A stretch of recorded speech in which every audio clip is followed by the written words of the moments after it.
Anos, a Infine nasceu com um propósito: transformar vidas através da beleza das semijoias. Aqui você encontra acessórios banhados a ouro 18 quilates, prata, ródio negro e ródio branco, que não são apenas peças, mas símbolos de força, autoestima e sofisticação. Porque acreditamos que cada mulher carrega sua própria luz e ela merece brilhar todos os dias em cada detalhe. Na Infine, além de escolher joias que traduzem sua essência, você pode ser parte de algo maior, tornar-se consultor Infine e empoderar mulheres todos os dias através do seu trabalho.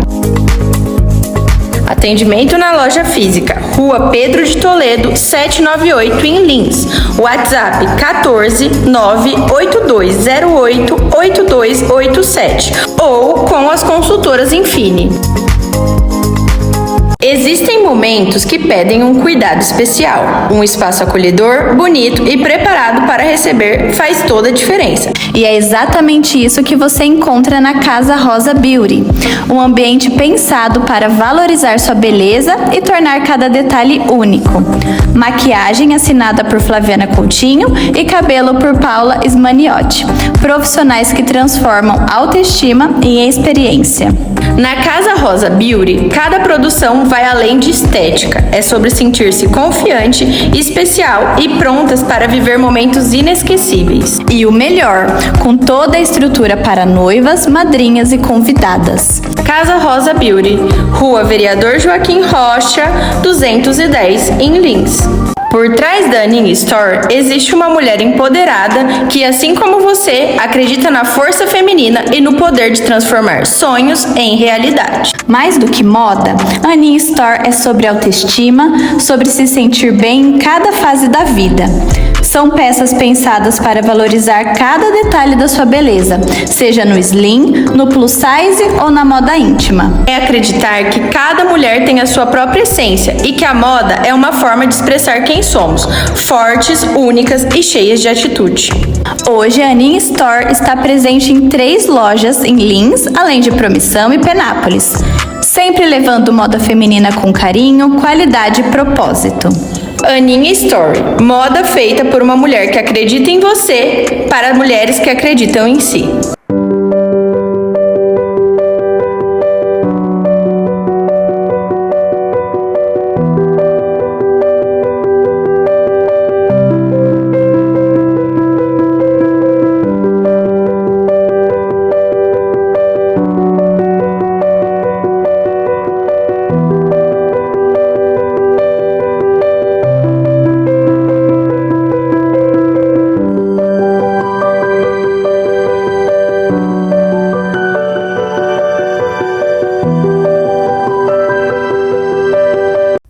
Boa noite! Hoje nós estamos com um Pode Uma Nascer muito diferente, mas eu tenho certeza que você que está gestante vai gostar demais. Hoje a gente vai fazer um aulão exclusivo. Então, para você que ainda não está no grupo do WhatsApp, corre lá, entra, pega seu material para vocês seguirem a apostila e para a gente poder conversar sobre esse assunto tão temido por algumas mulheres, mas por nós tão amado, que é o parto, gente, que não precisa, né, a gestação ser um momento de angústia, de dor, de tristeza, apesar que a gente sabe que nem toda mulher vai estar feliz com a gestação. Então, a gente começa falando sobre esse tema, que talvez é um pouco polêmico, mas eu sei que muitas mulheres sentem caladas. É isso ou não é, Amanda? Eu sou a Marina, tô aqui como sempre, com quem vocês já conhecem, com a Amanda. E fala aí pra gente, hoje o clima tá diferente hoje aqui. Tá diferente, muito especial. A gente preparou, né, Marina, um material exclusivo, como a Marina falou. É o ouro, gente. Então entra lá no grupo do WhatsApp. A gente vai deixar o link aqui na descrição. Tem o link na bio no nosso Instagram para você ter esse material exclusivo e seguir com a gente, depois revisar durante toda a gestação, que é o nosso tema hoje, gestação e parto. Lembrando que toda terça-feira às 20 horas nós teremos todo esse material exclusivo liberado, né, uma vez por semana. Então, terça que vem, mais uma vez, a gente vai liberar que o tema vai ser amamentação. Muito bom. Sim. Sei que muitas mulheres também têm muito medo disso. Depois a gente vai ter cuidados com o recém-nascido e depois nós vamos ter pós-parto ainda. Ou seja, exatamente, tudo que a gente precisa desde a gestação ao cuidado com o recém-nascido. Então, justamente, a gente falou um pouquinho sobre a gestação. Muitas mulheres têm medo da gestação, algumas têm mais receio da amamentação, algumas o parto, falando sobre as mudanças na gestação. Acho que é o primeiro ponto, né? A gestação traz muitas mudanças, né, Marina? Nós Sim. vemos muitas mudanças físicas, emocionais, né? E todas elas devem ser acolhidas. As mudanças físicas já começa ali no início. Muitas vezes a mulher, ela não tem uma barriga de grávida, né? Às vezes ela não tem um abdômen ali globoso e tudo mais, mas ela já tem a fisiologia da gestante.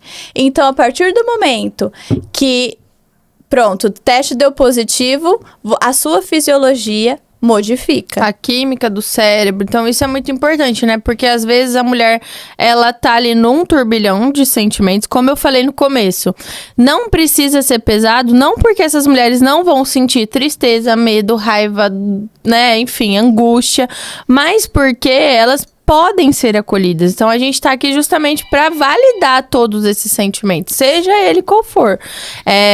Mas falando um pouco dessa questão de mudanças, né? Psicologicamente, essa mulher, assim que dá o positivo, começa a sentir coisas que muitas vezes ela não entende. Muitas pessoas acham que é muito drama, tá chorando demais e tudo mais, mas é o esperado, né, mano? Então, Sim. a gente não pode nunca, jamais, julgar essa mulher, né? Porque Sim. realmente são mudanças hormonais, enfim, físicas profundas e que vão acompanhar essa mulher pro resto da vida. Gestação não é doença, a gente escuta muito isso, realmente gestação não é doença, mas cada um vai repercutir de uma forma, Sim. né? Tem mulheres que vão sentir mais dores, então a lombar, a gente sabe que é a região baixa ali da nossa coluna, ela vai aumentar a curvatura, justamente pelo aumento do abdômen, altera ali o centro de gravidade, então a gente vê a gestante andando mais, né, deambulando para um lado para o outro, porque o centro de gravidade modifica, isso altera o equilíbrio, então é mais comum essas mulheres tropeçarem, então muitas coisas modificam, a pele modifica, muitas mulheres têm aumento de sensibilidade, muitas mulheres têm manchas na pele porque aumentam a pigmentação, então as mudanças físicas, elas são as aparentes, e as emocionais, quem cuida, né, Sim. Marina? E eu acho que a mama muda também, que é uma das coisas mais difíceis, pelo menos pra mim, foi uma das questões, assim, mais difíceis. Esse aparecimento de manchas pode gerar, né, muitas inseguranças na mulher, enfim. Mas qual que é a grande questão, eu acho, né, Amanda? A gestação, ela vem acompanhada de um julgamento pra você estar feliz. Seja feliz, ai que bênção, parabéns.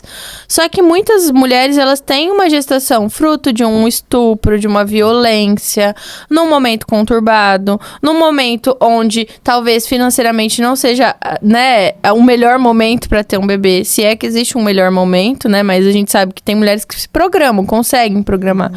Enfim, então, quando a gente olha para uma gestante, a gente tem que desmistificar essa questão de que ela precisa estar feliz. E a gente falar isso aqui talvez vai trazer muito alívio no coração de muitas mulheres que estão confusas, né? Porque não quer dizer que você vai ser uma mãe ruim, né? Ou que você é um ser humano ruim por sentir essas coisas. Primeiro porque a gente sabe que além dessas mudanças emocionais e físicas que vão perdurar pro resto da vida, a rotina dessa mulher é prejudicada. Porque a gente sempre fala sobre isso. Uma pessoa, um pai que seja, depois da chegada do bebê, não muda nada. Vou pra academia, tá? Vai.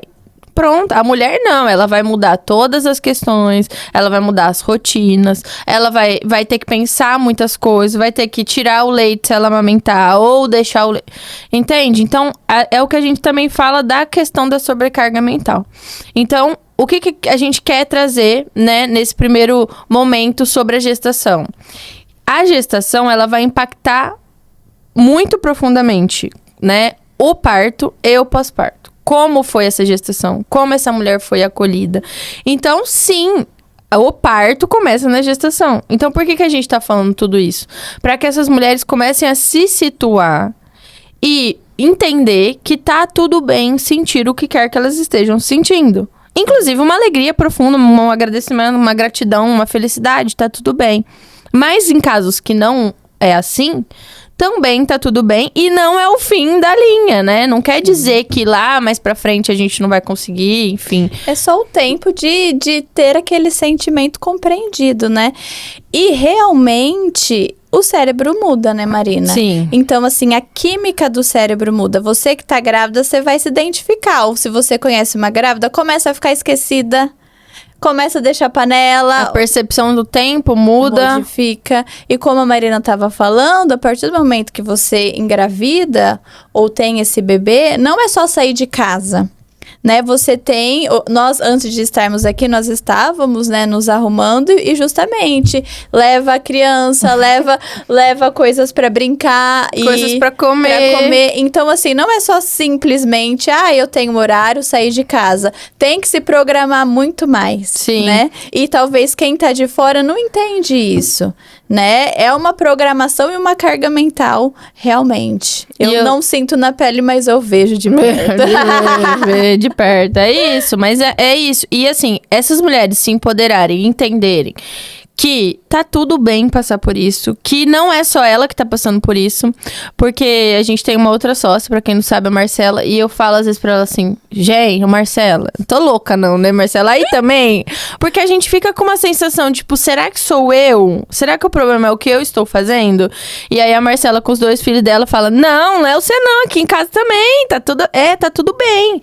Então, por isso que eu falo que estar rodeada dessas pessoas, eu tenho certeza que quando chegar a sua vez, vai ser muito mais simples, muito mais leve, porque você já entendeu a dinâmica. A gente se culpa menos andando com pessoas, estando em lugares que tá todo mundo falando a mesma língua, tá todo mundo passando por uma dificuldade. A gente já falou aqui que às vezes a dificuldade da mulher, ela vai ser na amamentação. Em contrapartida, às vezes ela encontra alguém que a amamentação foi super tranquila, mas no parto teve uma dificuldade que essa mulher talvez não teve. E aí, às vezes, a gente conversando, não foi nem no parto, nem na amamentação, mas foi no cuidado com o recém-nascido. Ou às vezes teve uma pequena coisinha em cada um. Por que a gente resolveu fazer uma jornada completa? Porque em algum momento essa mulher vai sentir uma dessas fases que ela precisa, né? Então, assim, o nosso intuito é que as pessoas entendam que tá tudo bem, que elas se empoderem no sentido de entender que elas vão passar por esse processo e que não é o fim da linha, porque em muitos momentos a gente pensa assim, eu vou enlouquecer, eu tô com privação de sono, por exemplo. Eu acho que eu não sei, eu não vou conseguir passar por essa fase. E vai conseguir. E quanto mais informada, mais leveza vai ser para passar pelos processos. Então eu preciso de alguém, de estar aqui, de acompanhar o Instituto Manacer para maternar? Não, gente, isso já é algo que as pessoas vão fazer naturalmente. Elas vão, bem ou mal, amamentar.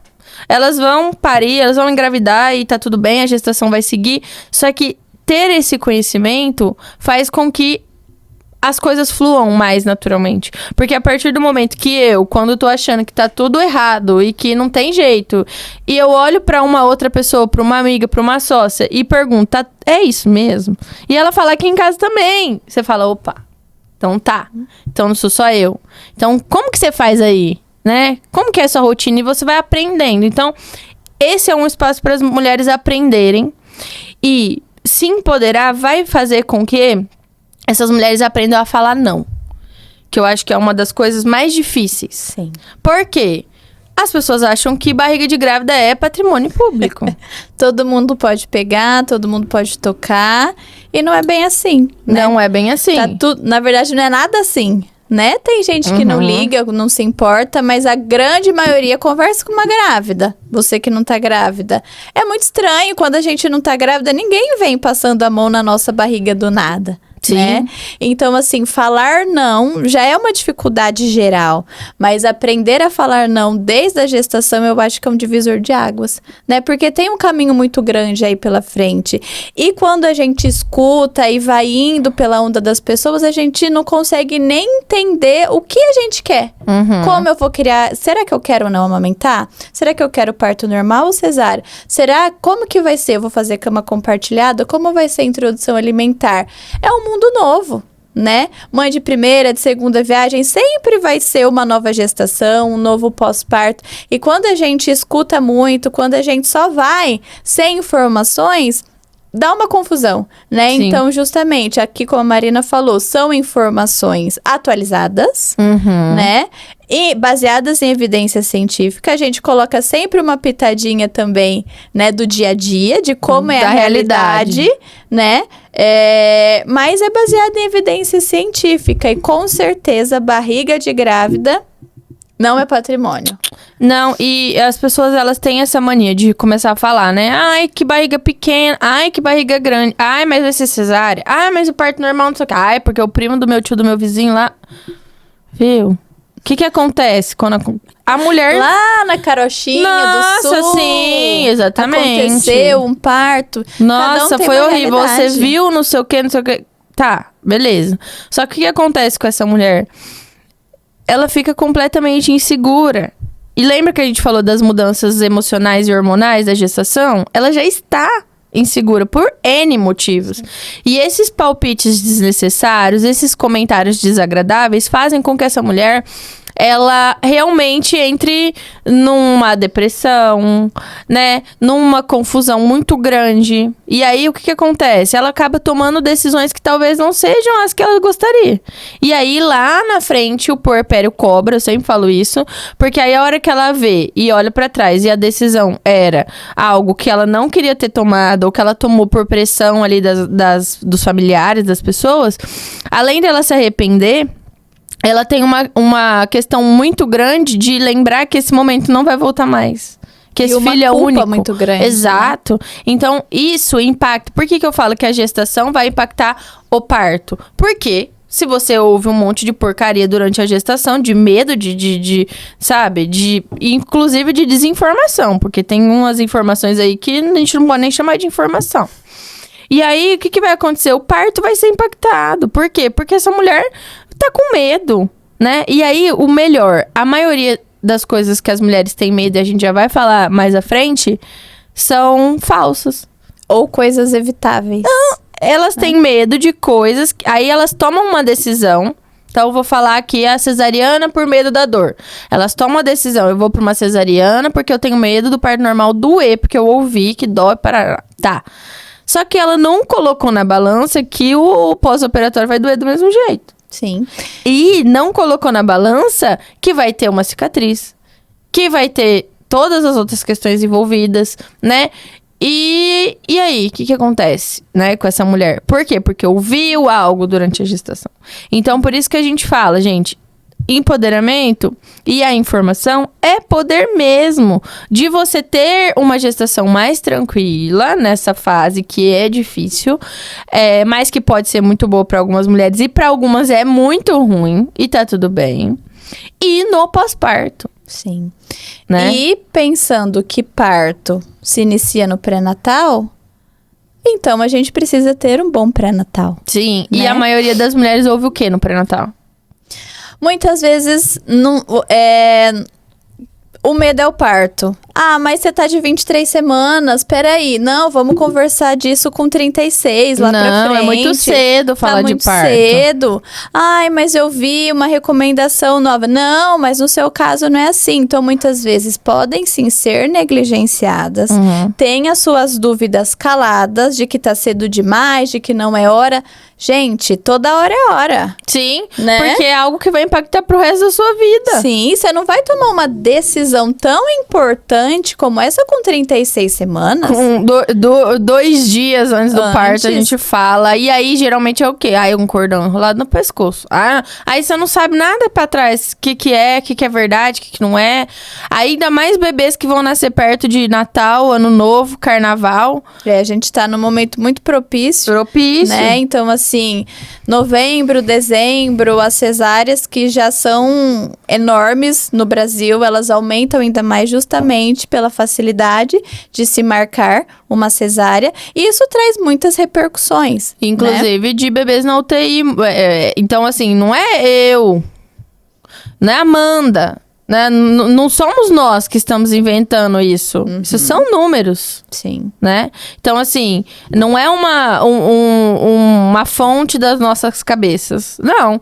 Né? Existem estudos que vão comprovar que nas festas, né, de fim de ano e tudo mais, nessas datas específicas, aumenta muito o número de bebês na UTI. Por quê? Porque aumenta muito o número de cesáreas eletivas para os médicos irem viajar. Então, isso impacta completamente a mulher, né? Isso impacta completamente o bebê. Então, por que não falar sobre isso? E eu acho uma coisa muito importante é que não se sentiu acolhida no seu pré-natal, você tem tempo para escolher um profissional que você consiga conversar, que você consiga... A gente entende que talvez no dia a dia as consultas elas são mais rápidas, tá tudo bem, mas você precisa ser ouvida. Sim. Você precisa ser acolhida, né? Não tá tudo bem se você não estiver bem. Sim. Né? Então, assim, sempre há tempo de escolher um profissional que o santo vai bater, vamos dizer assim. Você precisa estar bem no seu pré-natal, porque é o ponto de partida, é o ponto inicial. Os seus exames têm que estar bem, tem que estar tudo bem, tem que fazer os ultrassons necessários. Então, dependendo do trimestre gestacional, primeiro, segundo, terceiro trimestre, lá no nosso material tem tudo detalhado, né, Marina? Então, se você ainda não foi, vai lá no nosso grupo, entra lá. Nós temos uma lista necessária de exames para cada trimestre gestacional. Que muitas vezes não é pedido. Muitas vezes é negligenciado. Tá na idade de fazer a curva glicêmica, que é o exame para ver diabetes gestacional. Mas esse exame não precisa, né? Então, assim, precisa sim. Tá preconizado pela Organização Mundial da Saúde, pelos guidelines e tudo mais. Então, assim, muitas coisas que acontecem no parto, pré-eclâmpsias, né, Marina? Eclâmpsias, necessidade de UTI neonatal, morte... são evitáveis. 9 a cada 10 mortes maternas são evitáveis. É um número muito expressivo. 9 em cada 10 mortes maternas são evitáveis. E é evitável quando? No pré-natal. E aí, se você não falou de parto, você não escolheu direito. Então, era evitável também. Certo? Então, assim, é isso, gente. A gente tá sempre no momento certo de falar de parto. Porque inclusive, não é... sem engravidar, antes de engravidar. Com certeza, é o melhor momento pra tudo. Porque todos nós nascemos. O nascimento não é uma pauta de mulher, não é uma pauta de gestante. O nascimento é uma pauta da sociedade. Com certeza. Entendeu? E as pessoas não estão preparadas para essa conversa. Mas porque todos nós nascemos. Todo mundo vai nascer. Lembrei de uma coisa. Seu corpo, minhas regras. A gente tem uma paciente que ela falou que ela foi no pré-natal e ela sentiu que o médico falou que era seu corpo, minhas regras. Por quê? Porque tudo ali ele queria ditar como que ia ser. Não pode, não vai, não é assim. No parto não come, não é assim. No meu parto não levanta, não entra doula, não entra física, quer dizer. Então, isso tudo já são sinais. E muitas vezes, lembra que a gente falou, de novo, da questão das mudanças lá na gestação? A mulher, ela tá naturalmente mais avoada, vamos dizer assim. Vulnerável. Ou seja, muitas coisas passam sim desapercebidas, e aí a hora que ela vê, faz todo sentido. Por quê? Porque já tava dando sinais lá que talvez não fosse dessa forma, né? Então, isso é muito importante, né?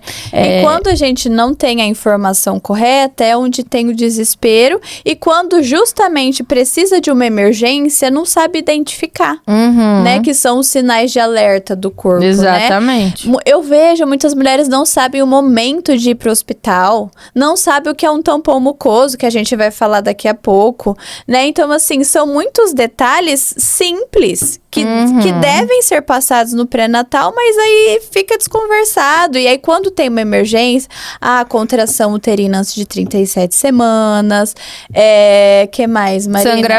Sangramento. Então, assim, quando tem uma emergência, de fato, não sabe o que fazer. Ou um edema, um inchaço. E aí, outra coisa, a gente precisa se preparar para se entender mesmo, para entender os sinais do corpo, os sinais fisiológicos. Por quê?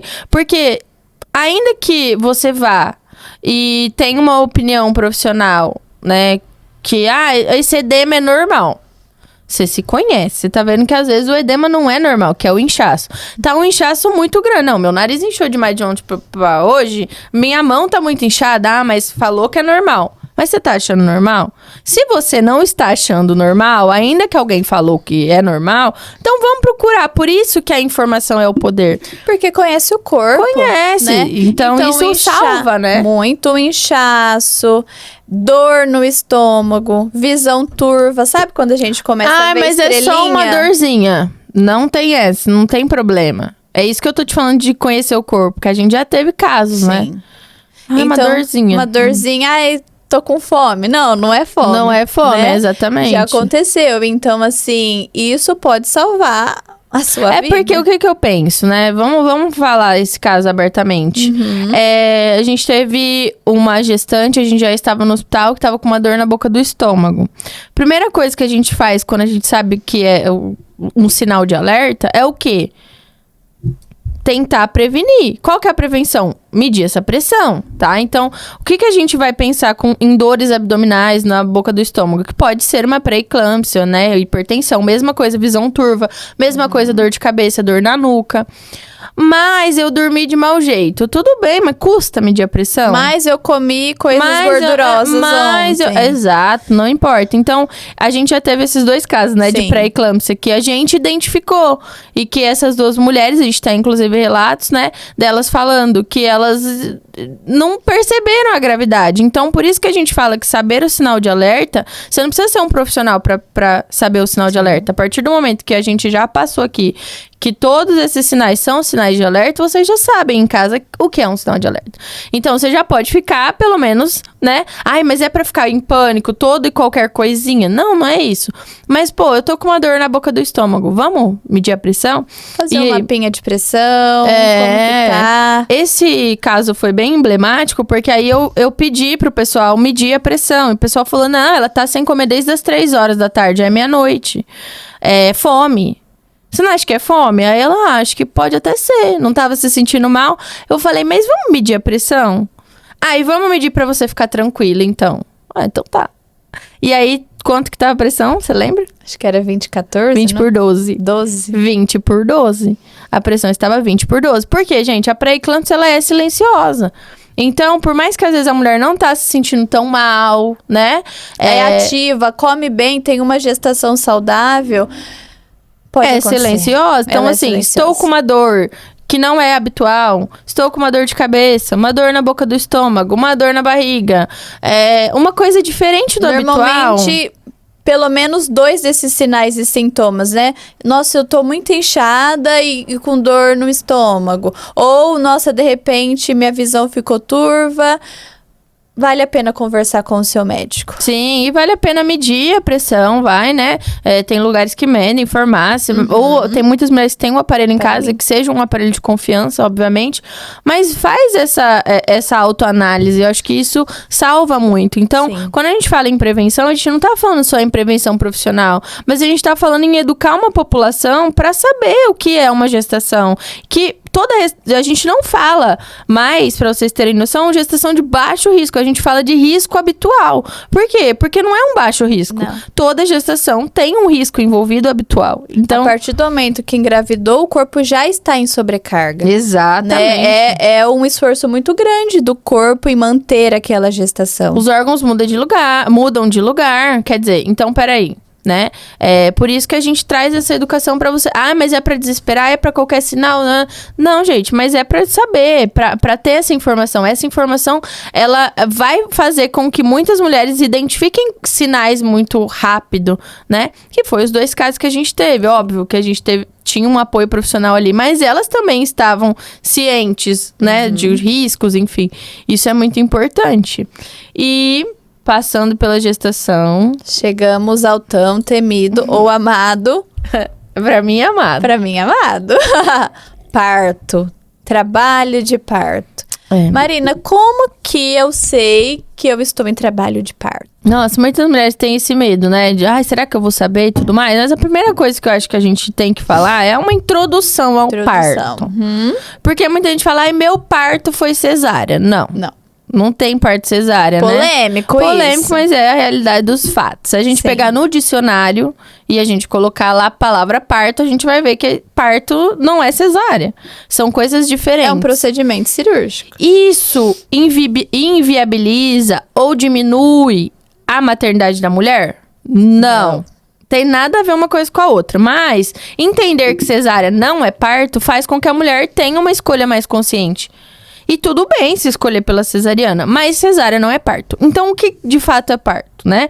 O parto, ele é um conjunto, né, de fatores que desencadeiam um processo fisiológico no corpo, que faz com que o trabalho de parto comece, que o bebê venha a nascer. Esse conjunto fisiológico de coisas, ele vai muito além do tempo certo ou não, né? Porque as pessoas falam, pra que esperar? Vamos fazer uma cesárea, deu 39 e tudo mais. Mas a gente sabe que o que desencadeia esse processo é justamente a maturação do bebê. Então, esperar o tempo dessa maturação vai fazer toda a diferença para que esse bebê esteja preparado, tá? Então, pensando nisso, é justamente o que a gente precisa entender. Cesárea é uma via de nascimento, mas é uma via cirúrgica de nascimento. E o que tem de problema isso? Que, muitas vezes, a gente vai tirar esse bebê sem nenhum sinal de que ele tá pronto. E a gente sabe que os ultrassons, eles têm, inclusive, vem em cada laudo ali que errado mais ou menos tantas semanas. Quer dizer, tem um percentual pra mais ou pra menos. Quer dizer, então a gente pode estar tirando um bebê, vamos por aí, de 38 com 36... né? Sim. 39, se ele erra 2 semanas pra mais ou pra menos, quer dizer, 2 semanas parece que não faz tanta diferença, mas pra um recém-nascido que tá se formando, né, pra um feto ali que tá se formando, faz muita diferença. Isso sem um motivo aparente, né? Existem casos em que a gestação, ela precisará ser interrompida antes desse tempo, né? Então, uma gestação de risco habitual, ela pode ir até 42 semanas, né? Então, assim, por que... vamos fazer uma cesárea com 38 semanas. Tem um risco aumentado de pré-eclâmpsia, de hipertensão gestacional ou diabetes gestacional. Nós podemos partir para a indução, que já a gente comenta, não necessariamente ir para uma cesárea direta. Agora não é porque eu tô cansada, ou porque eu tô ansiosa, ou porque meu médico acha melhor, ou porque o cordão tá enrolado no pescoço, ou porque eu sou magra demais. Isso não são indicações. Vai doer. Ou porque vai doer, não são indicações reais de cesárea. E o que isso influencia? No nascimento. É uma via de nascimento, como você falou, não é um parto, ok? Mas vocês já ouviram? Mas ele nasceu tão cansadinho. Esse cansadinho é justamente porque ele não estava pronto para nascer. Nasceu bem, só tá cansadinho. Precisou de um oxigênio ali rapidinho porque nasceu cansadinho. Por quê? Porque ele não estava pronto. O pulmão não estava maturado. É importante falar, né, que a gente tem a questão do surfactante, né? Esse hormônio, ele vai ajudar, na verdade não é um hormônio, é uma proteína, essa proteína vai ajudar, vai ser liberada do pulmão do bebê e o que mais desencadeia. É um conjunto de fatores, tá aí na apostila pra vocês verem. Mas o surfactante, ele vai mostrar pra gente que o pulmão está maduro. Tanto é que quando a gente tem um risco de prematuridade, o que a gente faz? Toma a injeção lá pra maturação do pulmão. Então, esse processo ser natural ajuda demais. Por isso que a gente tem que tomar muito cuidado quando a gente fala. E aí tem mulheres que falam, mas o meu médico falou que depois das 39 pode marcar a cesárea. Mas como eu falei... mas você foi além, depois das 37. Ai, Deus me livre.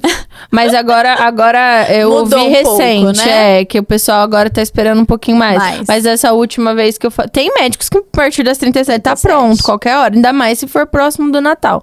Mas eu ouvi recente, não, mas o meu médico espera até 39. Aí eu pensei, mas qual a garantia que com 39 esse bebê tá bem?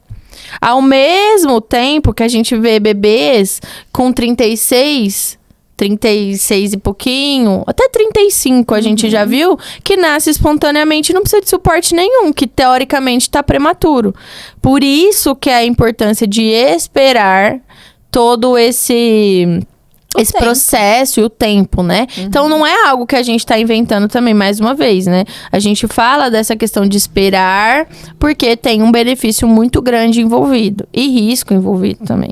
Como a tudo, maioria né? dos bebês, né, de acordo com os estudos, vão nascer entre 39 e 40 semanas, né? Por isso que tem a data provável com 40 semanas, porque a grande maioria desses bebês vão nascer. Mas os bebês, eles podem entrar em trabalho de parto espontaneamente antes dessa data ou posteriormente. Se não tiver nenhuma infecção associada e tudo mais, né, antes, ótimo, realmente o bebê estava pronto para nascer.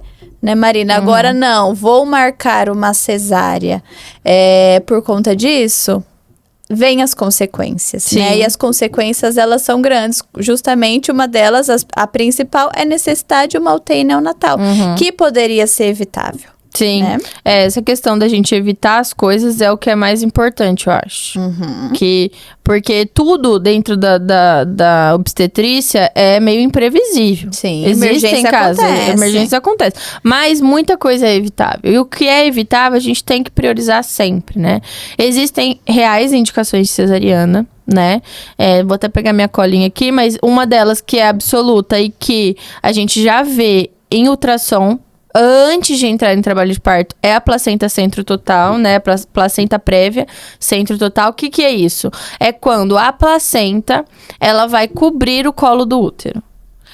Quando a gente tem isso, realmente precisa ser uma cesárea eletiva, porque a gente não pode correr o risco de que essa placenta descole numa movimentação do colo, que a gente sabe que ele vai se movimentar para abrir, para o bebê nascer depois. Lembra, a gente precisa de 10 centímetros de dilatação desse colo. Então, a gente não pode correr o risco, porque descola a placenta. A partir do momento que descola a placenta, a gente tem um bebê sem oxigenação. Então, pra quem não sabe, o bebê, ele não respira. Muitas pessoas perguntam do líquido. Eu sempre brinco que bebê não é peixe, né? Ele não tá ali respirando dentro do líquido como se fosse um peixinho. Tem gente que não tem essa noção de que o líquido, ele é pra ajudar em outras questões de pele, de maturação, enfim. Mas não da questão respiratória. Ele respira, mas ele é nutrido pela placenta. Então, isso é muito importante. A placenta prévia, centro total, é uma indicação absoluta. E o que acontece? Um segundo parto, sendo o primeiro cesariana, ele tem mais risco de ter uma placenta prévia. Então, mulheres que têm uma cesariana anterior têm mais risco de ter a placenta prévia. Inclusive, placenta creta e outros problemas placentários, por conta dessa questão do corte no útero.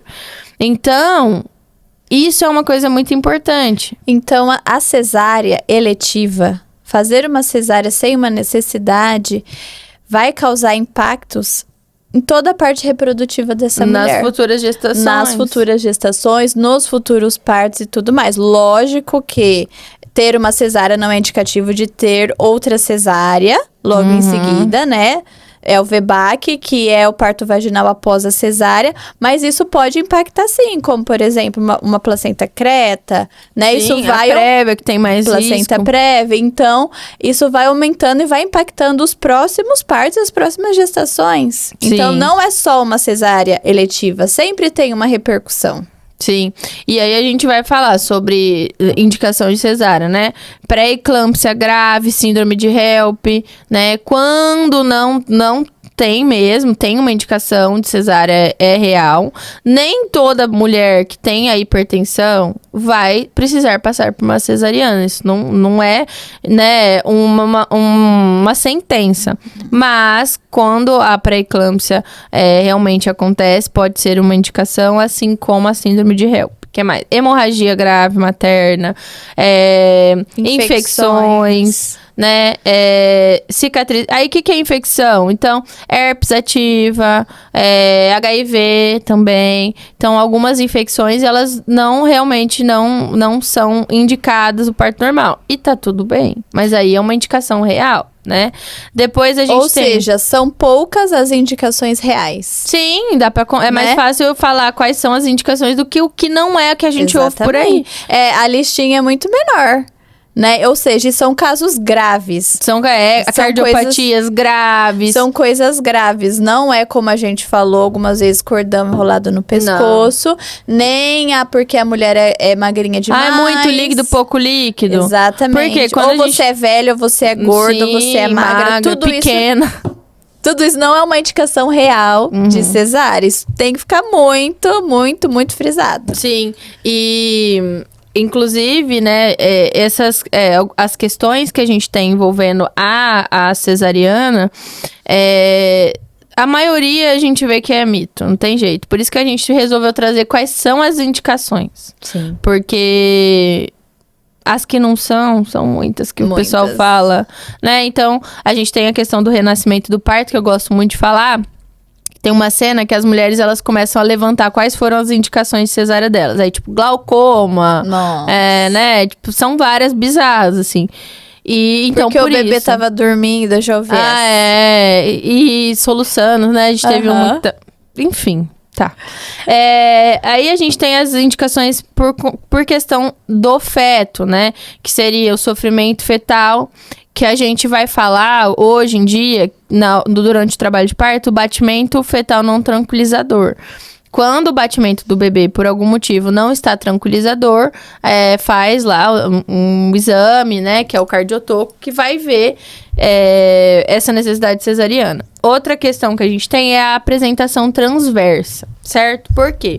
Bebês pélvicos nascem de parto normal. Que é bundinha pra baixo. Isso, quando tá sentado. Agora, o bebê transverso, que ele tá deitado assim, ele não consegue nascer. Isso é uma indicação real. Só que, também, né, a gente precisa analisar, né, calmamente como que tá, enfim, esse bebê. Os bebês pélvicos nascem, né? Mas também com uma equipe qualificada. É importante dizer que nem todo médico vai fazer o parto pélvico, mas o parto pélvico é seguro. A gente vê...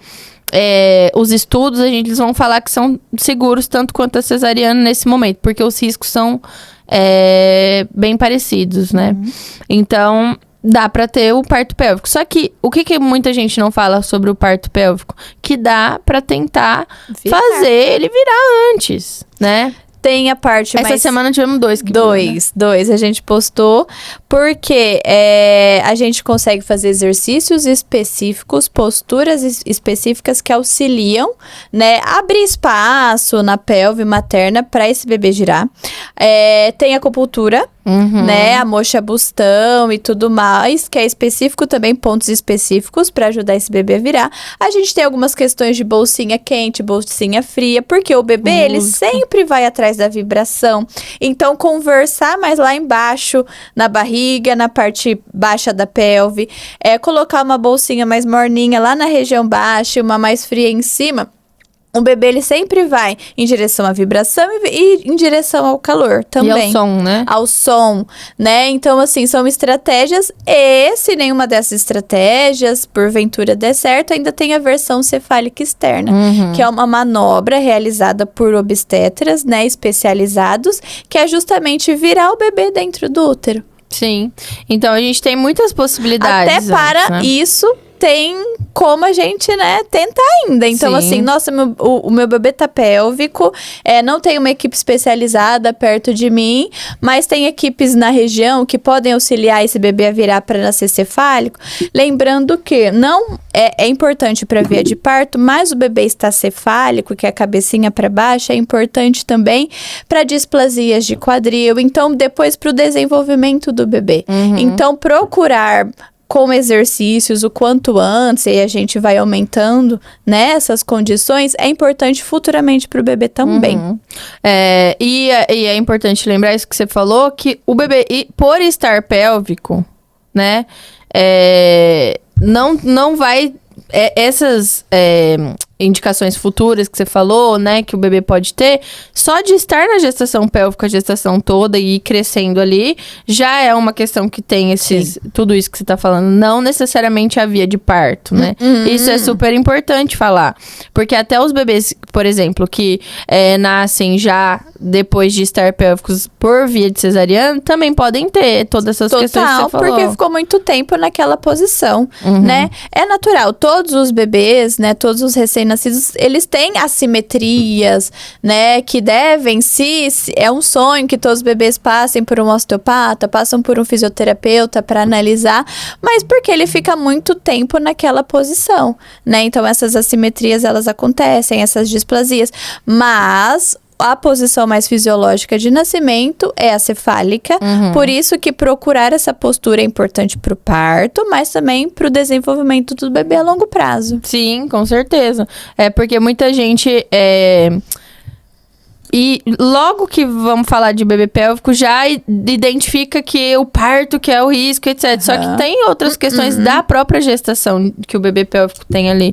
E tá tudo bem também, né? Até a própria cesariana também, né? Pode ser mais difícil de realizar uma cesariana dependendo do posicionamento do bebê. Né? Exatamente. Então, por isso que a gente fala que a informação é importante. Porque às vezes a gente acha uma coisa e o fato é outro, né? Depois a gente vai ter o prolapso de cordão, que também é uma emergência bem que a gente precisa de uma rapidez, assim, que o prolapso é quando o cordão sai antes de todo o resto. Então, sai o cordão pela vagina, ali é um prolapso de cordão. E isso também, acho que talvez uma das emergências mais... precisa de mais rapidez. Pensando que o bebê, ele se oxigena, se nutre pelo cordão, não tem como ele passar junto com o cordão, né? Ele vai deixar de ser nutrido. Então, é uma emergência obstétrica. Muito, muito necessária de, assim, rapidez, urgência mesmo. E aí, a gente colocou algumas apresentações pélvicas sem equipe. Por quê? Porque... a maioria das apresentações pélvicas com equipe, elas são bem, né, quando bem conduzidas, são seguras. Gestações monoamnióticas, ou seja, uma bolsa para 2 bebês também. E restrição de crescimento grave com o Doppler alterado. Por isso que também algumas restrições de crescimento não vão ser indicativas, inclusive de bebês PIG, né, que é, ou GIG, que é ou muito grande ou muito pequenininho. Mas precisa de uma avaliação, porque nem todo bebê que é grande vai precisar de uma cesariana. E nem todo bebê que é muito pequeno também não aguentaria um parto normal. Então, também, por isso que a gente colocou algumas, porque não é uma verdade absoluta. Depois, intraparto, a gente tem a falha de indução. Aí tem mulheres que falam, minha indução falhou. Eu falo, mas quanto você tentou essa indução, né? Tentei 1 hora, um comprimido. Não, a falha de indução, ela é caracterizada depois de 24 horas de indução.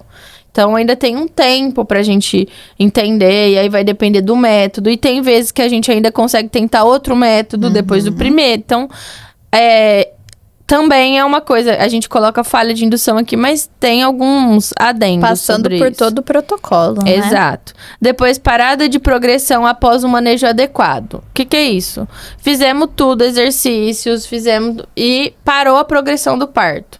chegou lá com 8, 9 centímetros, não tem mais progressão. A gente tá aqui há horas e não desce mais, o bebê não consegue ter mais dilatação do que isso e tal. Só que essa parada de progressão não é quando a gente chega lá em fase latente, aí tá 3 centímetros e aí o pessoal fala, ai, ó, vai demorar. Isso não é parada de progressão. E nem quando você tá ali e aí a pessoa faz um toque agora e um daqui 2, 3 horas e fala, ai, tava 3, só tá 4, não tá progredindo. Isso não é parada de progressão. Não é isso. Não é isso. Isso é muito importante falar. Porque a maioria das mulheres, elas entram no hospital e aí, ai, parou a progressão. Mas calma aí, você acabou de fazer um toque? Parou a progressão com 2, 3 horas? Ué, né? Isso também é importante falar. O Só toque, não se esperou o tempo necessário. Exato. O toque, assim, a cada 2, 3 horas, 4 horas, até... Mas muito toque, não dá tempo nem do corpo agir, porque a gente vai esperar depois da fase ativa 1 centímetro mais ou menos por hora. Mas é bem mais ou menos. Mas vamos colocar aí uma média.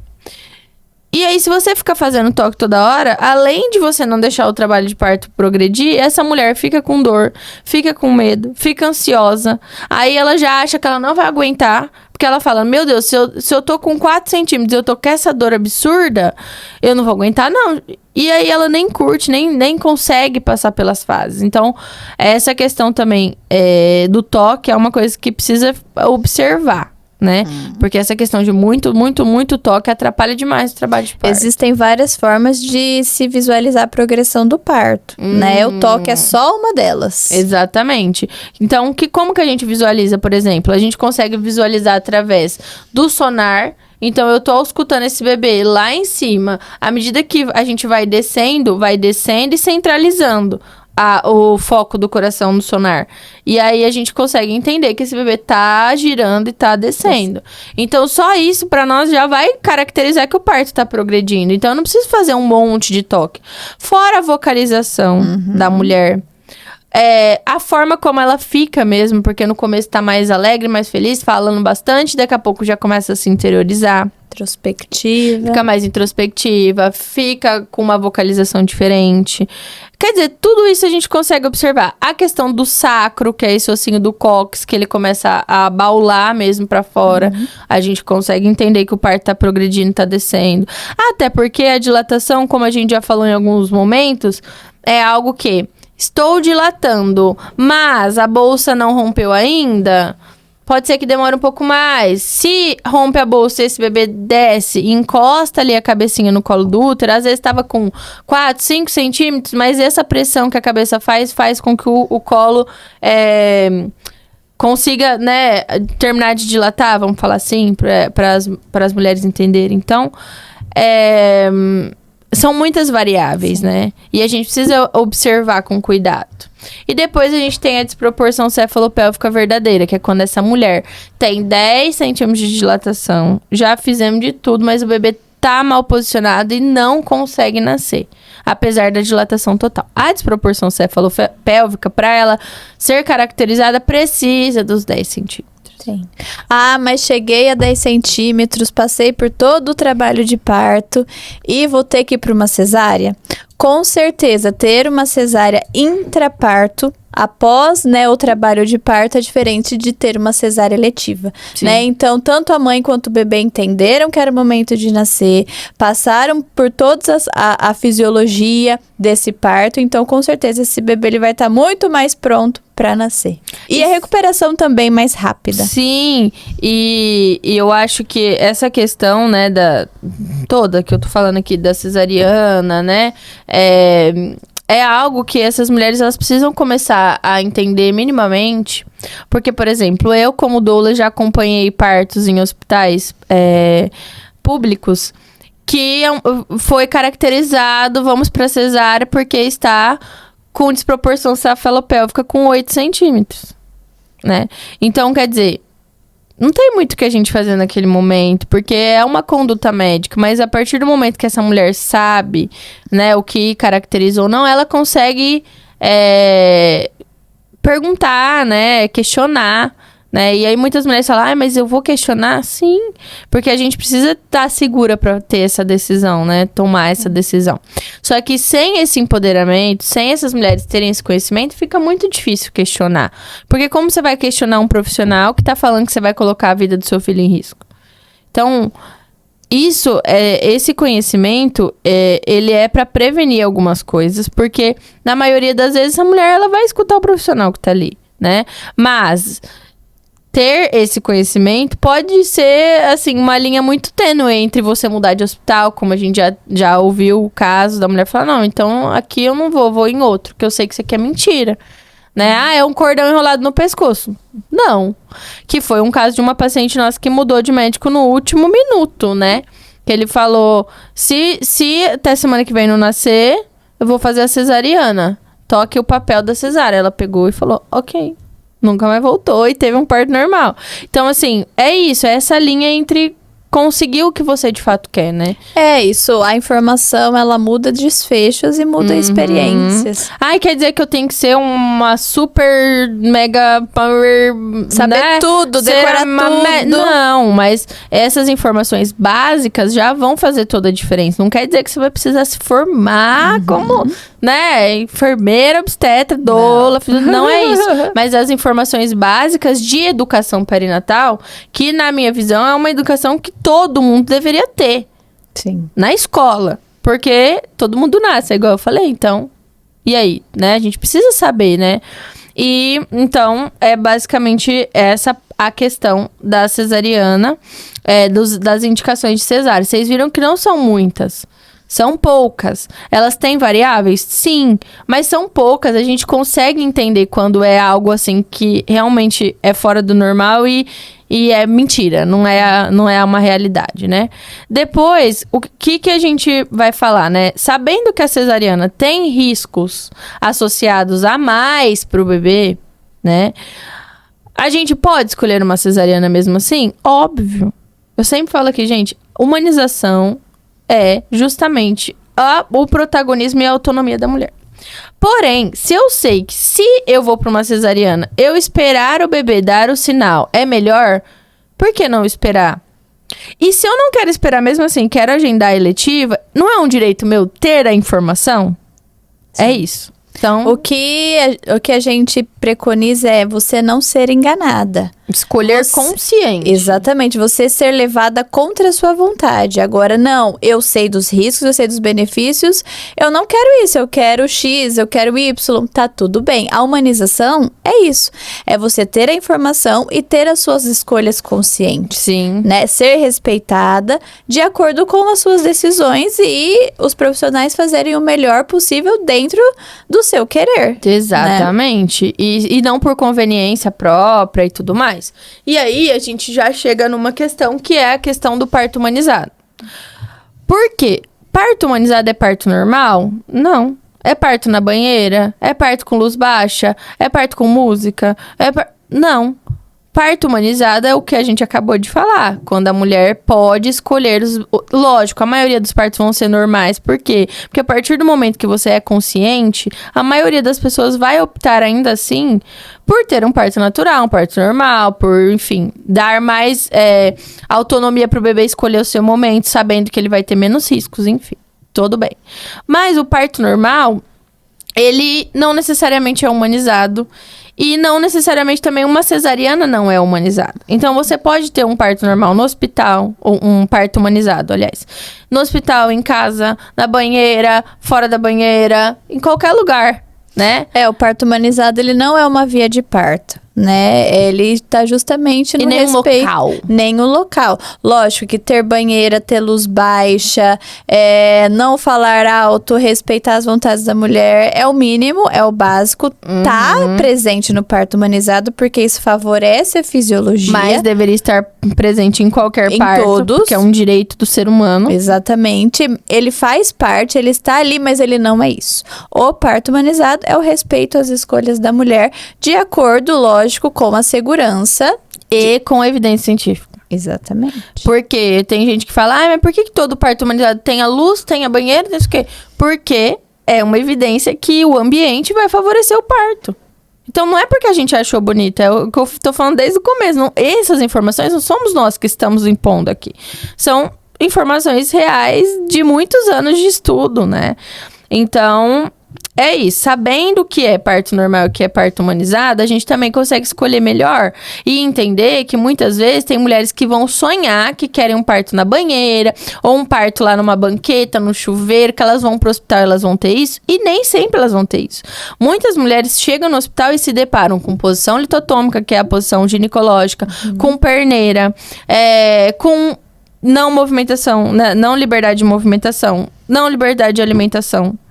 E aí ela fala, meu Deus. Tudo isso é um direito preconizado da mulher. Ela tem direito a se alimentar, ela tem direito a se expressar, a vocalizar, a escolher o seu posicionamento, né? Então, tudo isso, quando não é respeitado, aí a gente entra em outras abas de violência obstétrica. Sim. Né? E por que as mulheres muitas vezes se afastaram do parto normal? Né? A gente vê muitas mulheres com muito medo do parto normal, ouvindo horrores do parto normal. Mas por quê? Porque tem posição ginecológica obrigatória, não pode comer, não pode beber. Cristeller, que é aquela manobra que empurra assim a barriga. Episiotomia. Que é o corte na vagina. Não, o que mais? Tem várias. Não, ou Gritos, seja, humilhações. Parece o quê? Uma prisão perpétua, o parto normal. Além de dor e sofrimento. Não vamos esquecer isso, né? Exatamente. Porque o parto normal é sinônimo de sofrimento? Não. O parto normal, que é sinônimo de sofrimento, foi um parto normal violento.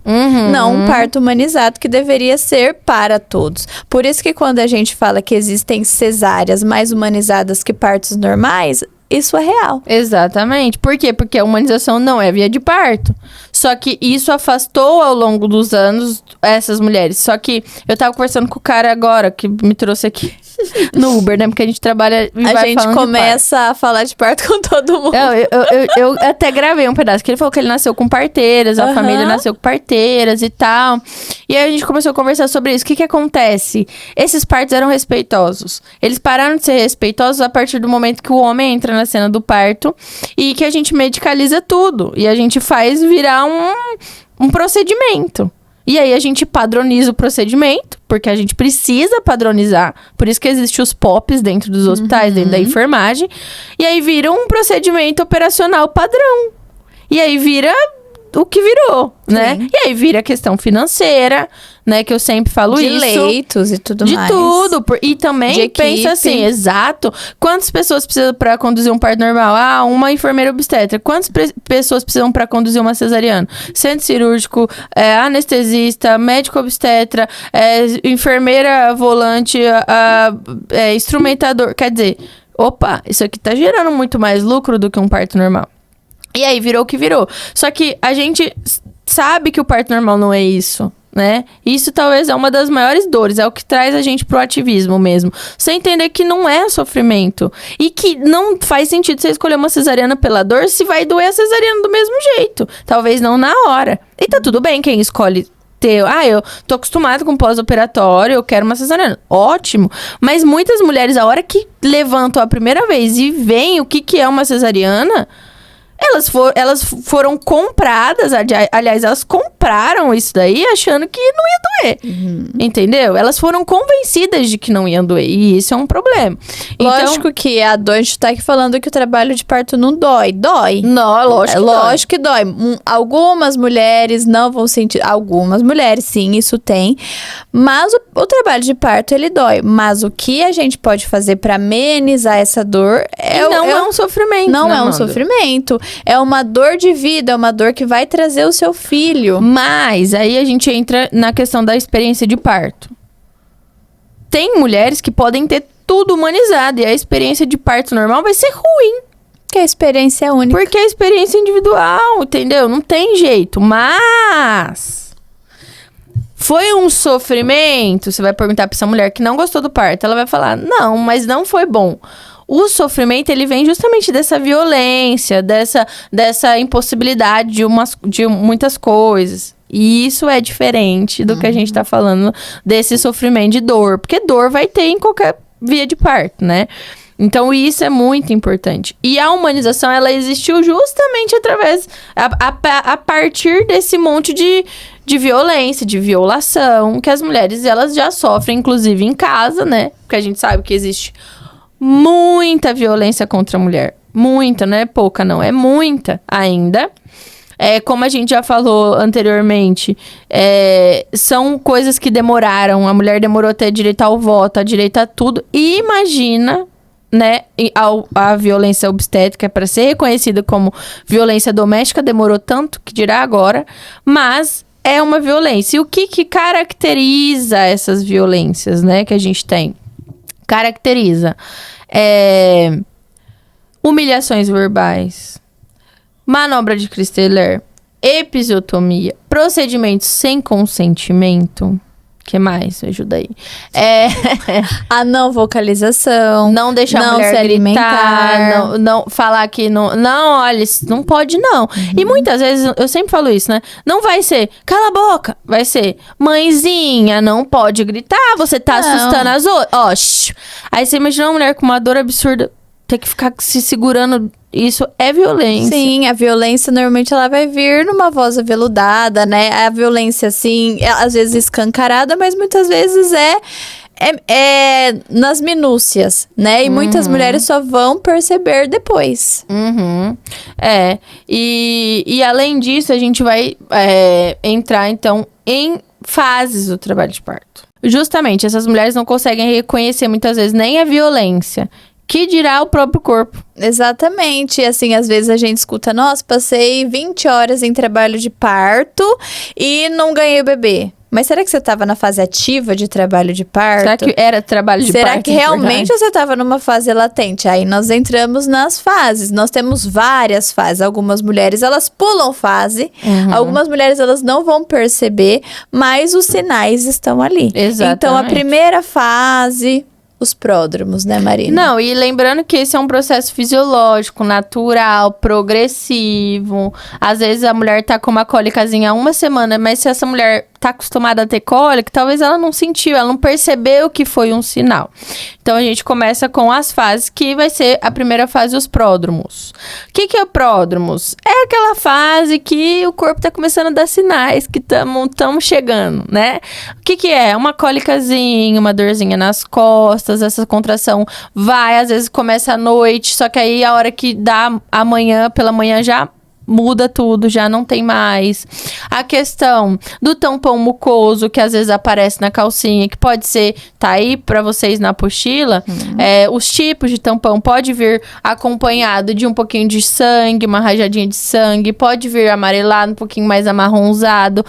Então, é um tampão mucoso, é um muco mesmo que a gente tem. E lembrando que algumas mulheres vão começar a perder o tampão muito antes do trabalho de parto. Então, perder o tampão não é sinal de trabalho de fase ativo. Não, né, e ele regenera, né? Então, muitas vezes ele começa a aparecer a partir dos pródromos, mas não quer dizer que vai ser imediatamente esse trabalho de parto. É um processo, mas quer dizer que estamos indo bem. Temos perda de tampão com contrações que estão começando ali, elas não têm o ritmo nem dor, mas elas estão começando. Depois elas param, né? Sim. Mas tem um sinal associado.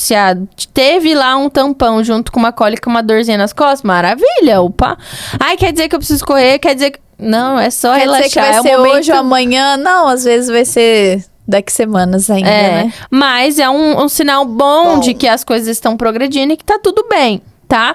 Então, por isso que eu sempre falo, o tampão teve um pouquinho de sangue, tá com 37 semanas, precisa correr? Não. Sangramentos ativos são algo que não é legal, a gente precisa ver como um sinal de alerta. Aí a gente vai para a fase latente. A fase latente, a gente já começa a ter contrações que não param mais, mas elas não têm um ritmo. Quando entra na fase latente, a hora que a maior parte das mulheres corre para o hospital.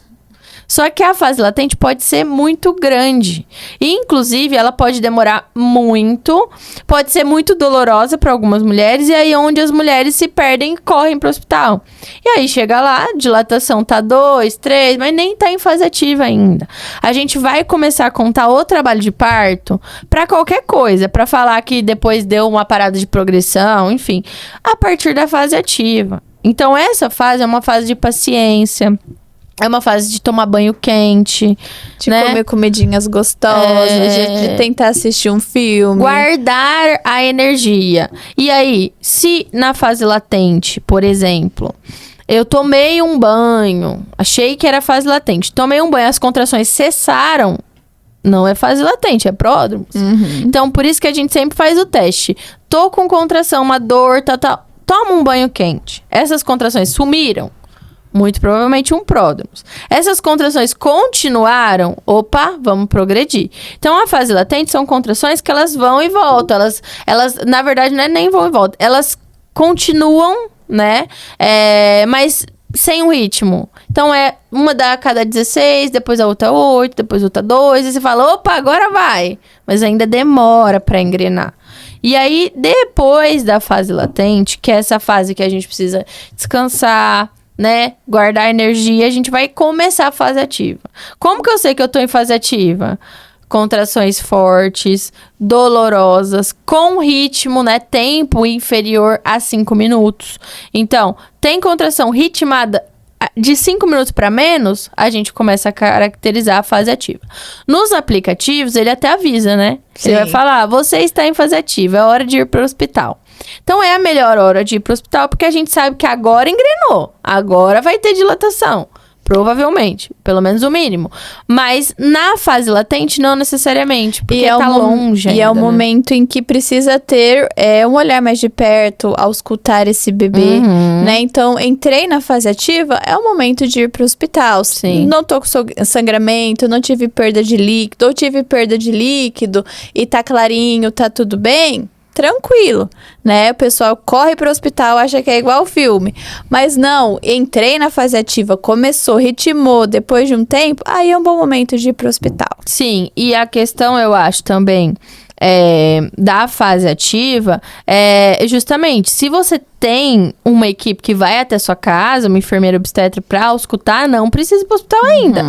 Então, por exemplo, a gente não vai no hospital quando começa a fase ativa. A gente ainda fica em casa monitorando, mas é importante ter o monitoramento.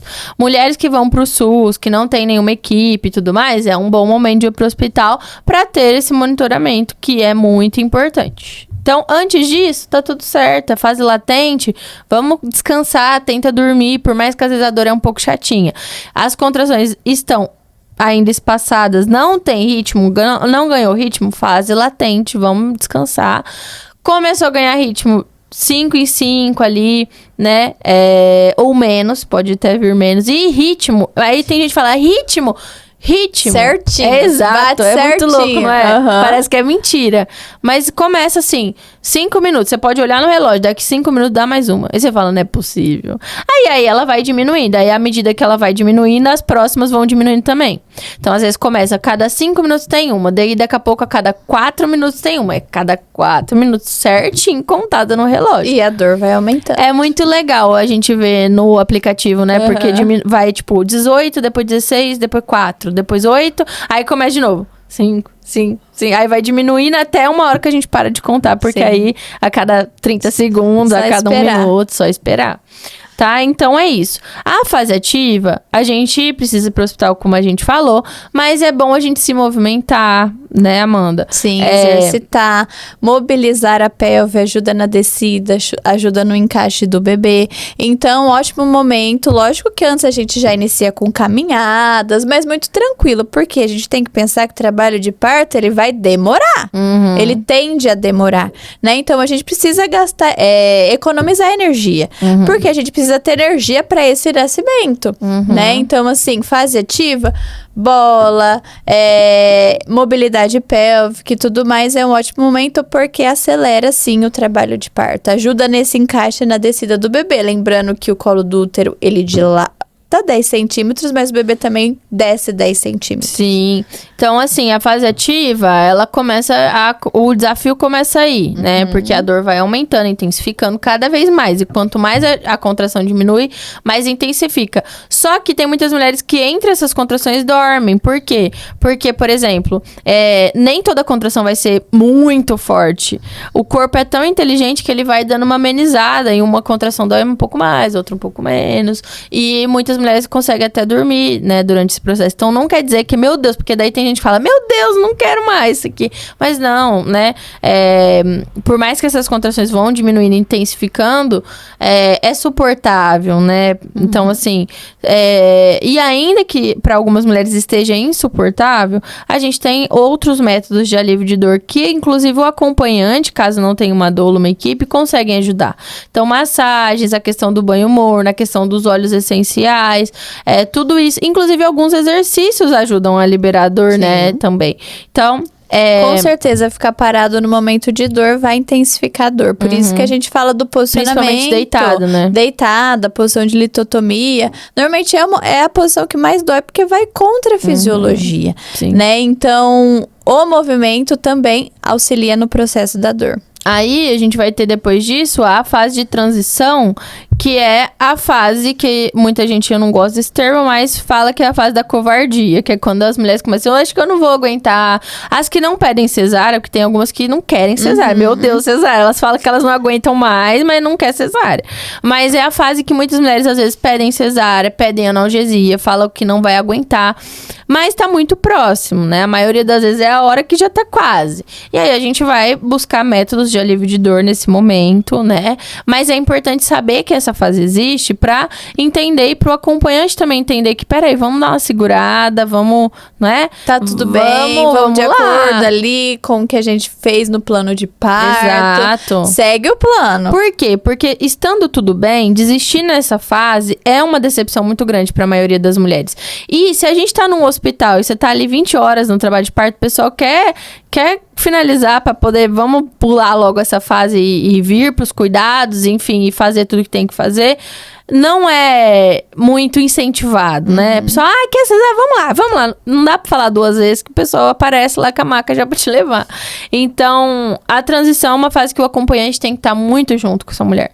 Pra ajudar, pra falar, não, vamos lá, tá tudo bem, olha aqui, o coração tá bem, tá tudo certo. De voltar ao foco, de voltar ao centro, de voltar ao porquê tá ali, o você grande quer objetivo. mesmo, exato. Será que você quer, né, uma cesárea? Lógico, a gente fala com todo amor, carinho, etc. Mas será que você quer ir pra uma cirurgia agora, que já tá quase? Então esse incentivo ajuda muito. E aí, disso a gente vai pro expulsivo. O período expulsivo é quando a gente começa a ter o puxo, que a gente fala que é essa vontade de fazer força. Eu sempre brinco, já ficou com o cocô preso? Já ficou? Eu não, porque eu faço fisiopélvica. Não, você já ficou em algum momento. Já. Você viu, ela fez um pitch pra ela, mas ela já ficou assim. Todo mundo já ficou com o cocô preso, impossível. Ó, fiquei com o cocô preso lá. Qual que é o corpo? O que o corpo quer fazer? Empurrar. É isso, o push é isso. Pôr pra fora. Pôr pra fora. Ele é espontâneo, ninguém precisa te falar. Vai, faz a força do cocô aí. Não, gente. É a mesma coisa. O push, o bebê tá ali empurrando. Você sente essa vontade de empurrar. E o que acontece? Quando a gente tem o puxo dirigido, que é o pessoal fica, vai! Faz força, mãezinha! Não. Por que a gente não quer isso? Porque ajuda a lacerar, né, Amanda? Sobre o período expulsivo. Fora o estresse, né? Não, exatamente. Você passou por todo esse processo. É a penúltima, tem mais uma fase. Depois é a penúltima fase. O bebê tá quase ali e é o momento que precisa de mais energia, né? E é muito importante, respiração. Não desesperar. Não desesperar. Tem expulsivos que vão demorar, sim, até 4 horas ou mais, né? Preconizado ali esperar até 4 horas, mas sempre fazendo a ausculta desse bebê. Então, assim, é o momento final, tá tudo bem. Procure posições que vão auxiliar, o corpo ele vai pedir. De repente, você vai começar a puxar uma perna, de repente, você vai querer agachar, né? E tá tudo bem. Posições verticalizadas auxiliam bastante. Não, tô muito cansada nesse momento. prefira ficar de lado na maca do que com o sacro, que é o ossinho ali da nossa pelve, de trás da pelve, em contato com a maca. Que deitado, ele não favorece a passagem. Além de estar contra a gravidade. O que a gravidade faz? Coloca tudo para baixo. Então, a gente auxilia a gravidade ao nosso favor. Em relação ao puxo, que é essa vontade involuntária de fazer força, a gente precisa respeitar essa vontade. Então, um puxo dirigido, que é fazer força sem vontade, além de gastar mais energia e tudo mais, a gente aumenta os riscos de laceração. Então, entrando só um pouquinho na laceração, muita gente acha que o tamanho do bebê influencia. Lógico que o tamanho do bebê influencia, mas não só isso. Muito mais a velocidade. Muito mais a velocidade, a posição e a força. Respeitar. Então, faça força quando você tiver vontade de fazer força, porque você vai ter essa vontade igual um cocô preso e você vai lá e respeita. Parou a vontade? É o momento de descansar. Não faça força se você não tiver vontade. Mesmo se as pessoas tiverem. E se as pessoas tiverem, a gente já põe isso em plano de parto, que não quer ouvir. Porque isso estressa a mulher. Isso deixa a mulher estressada, nervosa, ansiosa. É horrível. E se a gente for parar, óbvio, a Amanda, como fisioterapeuta pélvica, ela faz esses exercícios. Faz massagem perineal, treino dispossivo, que é justamente pra mulher entender como que vai ser essa força. Só que à medida que esse pessoal começa, força de cocô, não é força de cocô. Se a gente for parar pra pensar, né, você vai poder falar até melhor, períneo inferior e superior, sim, né? O que a gente tem, então? O ânus mais pra cima, né, e a vagina mais pra baixo. Então, se a gente for fazer a força, a gente não vai fazer a força de cocô pra ter o bebê. A gente vai fazer muito mais a força de xixi. Sim, exatamente. Na verdade, assim, a gente tem 3 canaizinhos. O buraquinho do xixi, a vagina e o ânus, tá? Então, a mulher, tá? Pensando que o bebê não vai ser pelo ânus, muito claro, não é força de cocô. É muito mais uma força, exatamente como a Marina falou, de fazer xixi do que força de cocô. Ai, mas é só pra identificar, tudo bem. Mas você vai causar uma hemorroida e ainda... E não tá direcionando a sua força. Não tá ajudando. Você tá indo contra ali uma fisiologia, não contra, mas assim, vamos favorecer a fisiologia? É meio até contra, né? Porque não sai por ali, pra quem tem minimamente uma experiência com a fisioterapia pélvica... Uma consciência corporal. Uma consciência corporal. É muito claro que não é cocô. Porque você começa a fazer uma força e aí as pessoas vão ficando mais nervosas porque não tá indo, mas você tá mandando fazer força de cocô, eu tô fazendo força de cocô. Mas aí não tá mudando o períneo ali na frente, na vagina, porque não é. Então isso é muito louco. Por isso também, se tiver uma possibilidade de fazer, nem que seja uma avaliação, né, Amanda? Sim. Em fisioterapia pélvica é muito bom. Porque você cria essa consciência corporal, que é muito necessária. Então, o puxo, ele não tem benefício nenhum também. Além de que, se a gente for realmente respeitar a fisiologia, a gente não vai quase fazer força nenhuma. Porque a gente só vai respirar, a gente vai respeitar esses movimentos que são naturais. É natural. Tem mulheres que vão ter uma dificuldade maior, vão fazer uma apneia. Tem mulheres que vão fazer junto com a expiração. Não querer puxar alguma coisa, então, né? treinar a sua respiração pro momento do expulsivo. Nossa, será que eu vou lembrar? Vai. Isso te traz uma consciência corporal muito grande. Então, se possível, faça fisioterapia pélvica, com certeza. Sim, e como eu falei, eu não tenho condição, mas uma avaliação já ajuda muito, né? E aí, depois disso, do período expulsivo, o bebê nasce, né, Amanda? Sim. E grande ápice. É o ápice do negócio. A gente pode ter o círculo de fogo, ainda falando do expulsivo, que é uma ardência vaginal quando coroa a cabecinha do bebê ali. E tem muitas mulheres que falam, ai meu Deus, que absurdo, que agonia. Mas a maioria nesse período não vai sentir, né? Elas vão relatar que todo o processo hormonal e tudo mais envolve tanto que essa dor na vagina, essa dor da passagem, a maioria, mesmo que lacera naquela hora, não sente, né? É porque é o mais rápido. É dali já pro nascimento, né? Então, é o momento mais rápido, realmente, sim, depois que coroou.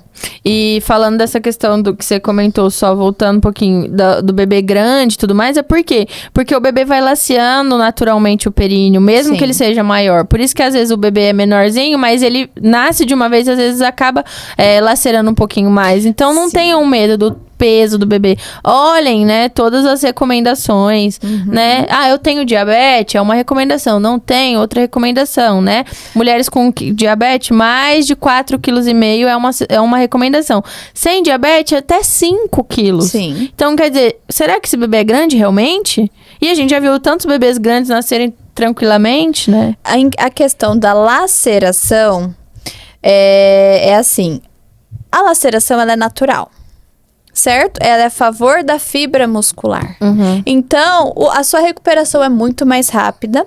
Com a fisioterapia pélvica, a gente consegue sim treinar esse períneo, porque hoje em dia as mulheres têm esse períneo muito tenso. Então, a gente faz um treinamento através da massagem perineal e tudo mais.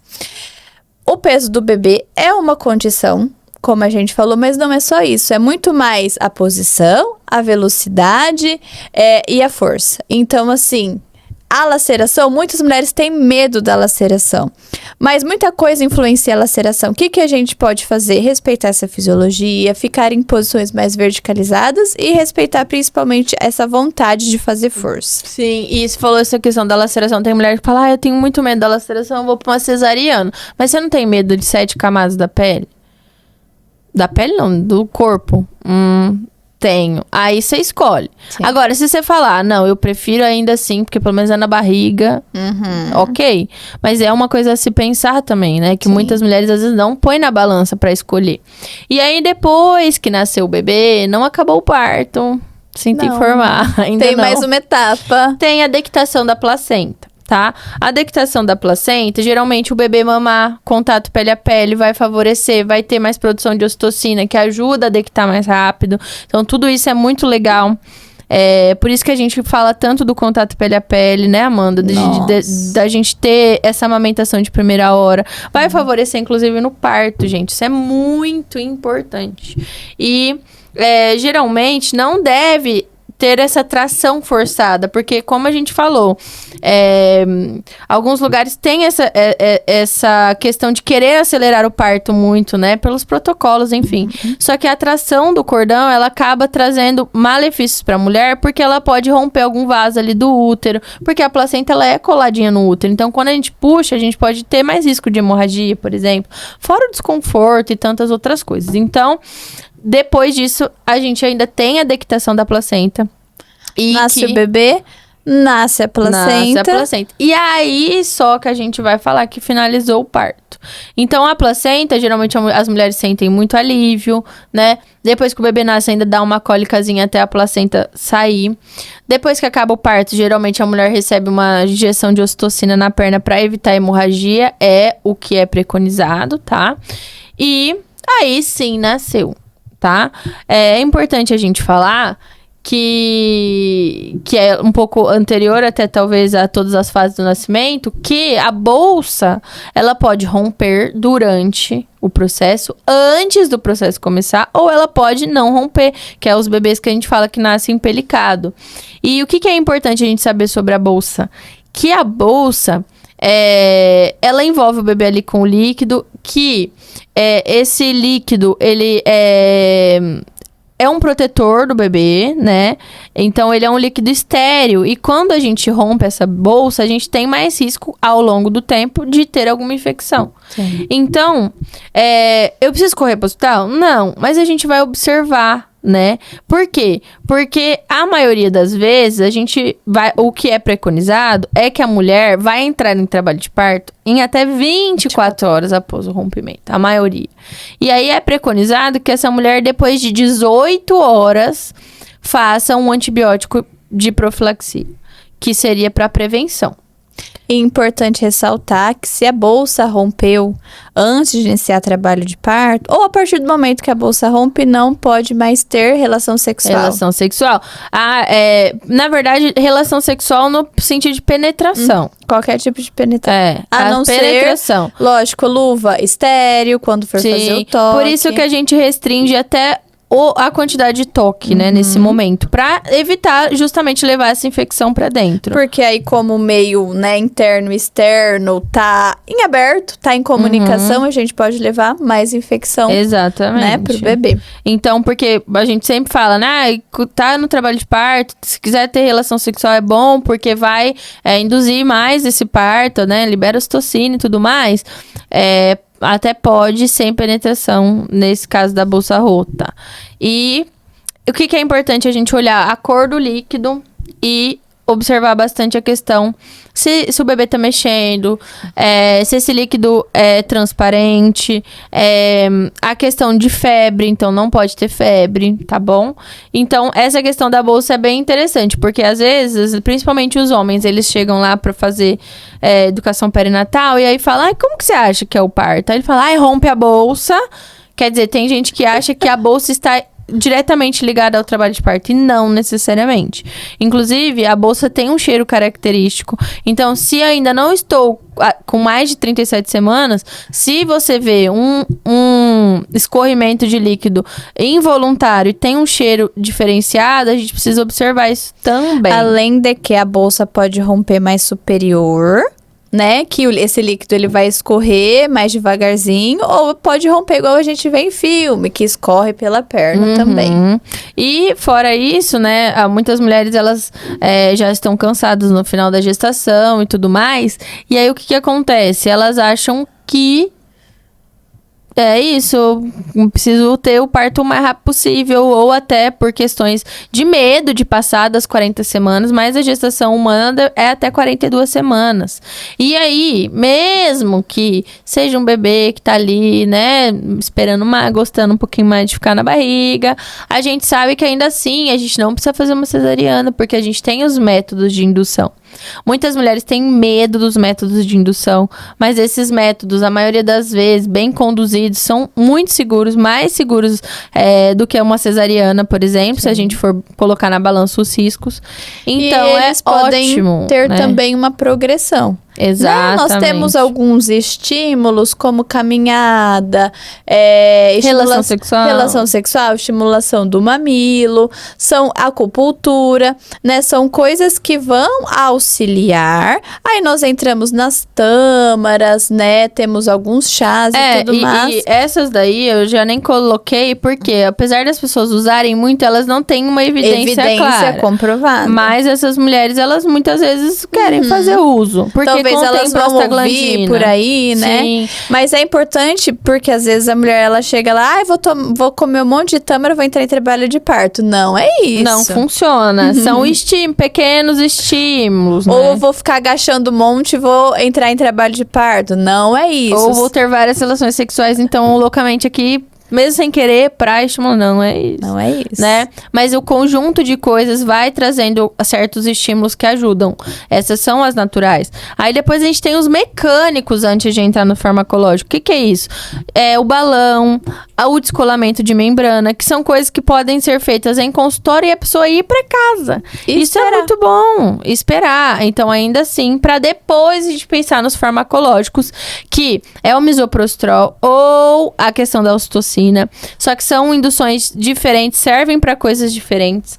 Então, o miso, ele vai trabalhar mais o colo do útero. Por isso que eu falo, se não tem um colo trabalhado, eu vou induzir com ocitocina? Não necessariamente, porque você vai forçar um monte de contração, mas o colo ainda não tá aberto para o bebê poder nascer, então não dá.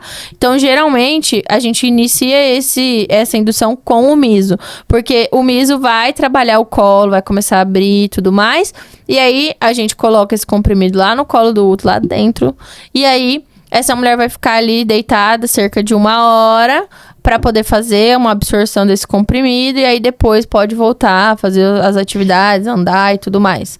Então, ainda assim, tem. Mas a indução me dá medo. É um medo de muitas mulheres, mas não quer dizer que essa indução vai doer mais, inclusive. Isso que eu ia falar. Muitas mulheres acham que induzir é sinônimo de dor. Isso vai acontecer se como a Marina falou, de repente, não tô em trabalho de parto, não tenho nenhum sinal, já vou direto para uma ocitocina na veia em dose alta, isso com certeza vai fazer doer mais. Mas eu consigo passar pelos estímulos naturais, as induções mecânicas, até chegar numa medicamentosa, com certeza a gente vai respeitar muito mais esse processo e não vai ter essa dor extrema. O corpo já foi entendendo. Exatamente, é igual ao trabalho de parto, a gente precisa de tempo. Lembrando que o misoprostol, mulheres que já passaram por uma cesariana anterior, não podem utilizar porque tem mais risco de ruptura uterina. Por isso que cesáreas eletivas também vão influenciar em próximos partos. Sim, mas mesmo assim, não quer dizer que uma mulher que tem cesárea anterior não pode induzir o parto, porque o balão, por exemplo, é bem Todas bem as outras são indicadas. Exatamente. Então, aí passando já para falar da questão que a gente já comentou brevemente sobre o parto ser respeitoso, a questão da indução tem muito a ver com isso, ouvir essa mulher, mostrar todos os métodos possíveis, é muito importante, faz toda a diferença.